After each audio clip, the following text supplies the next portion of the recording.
called Monster, which won an Oscar. And the producer of that film, Clark Peterson, had been encouraging me to direct for a long while. He knew I directed a lot of theater. He read my writing. And he said, look, if I find you money in Canada, can you find a Canadian story?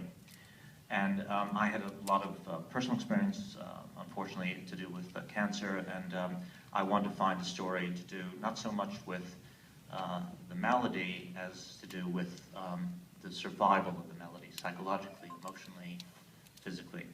And through a remarkable bit of serendipity, the first agent I spoke to said, there's a remarkable woman who lives here in Toronto who's written her story down. Would you like to read it?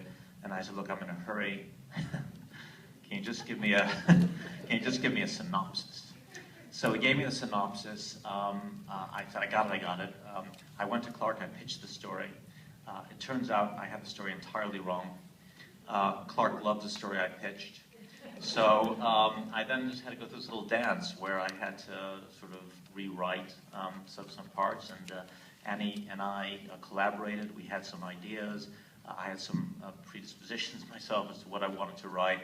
I wanted to incorporate the story, as Annie alluded to, of other women as well into her own.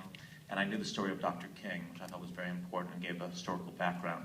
And I then went back to the producers and said, great, I got the story, now let's have the money. And they said, oh, we're really sorry the money's gone away. So then I had to go raise the money, and I just began making phone calls. And 473 phone calls later, I had the money.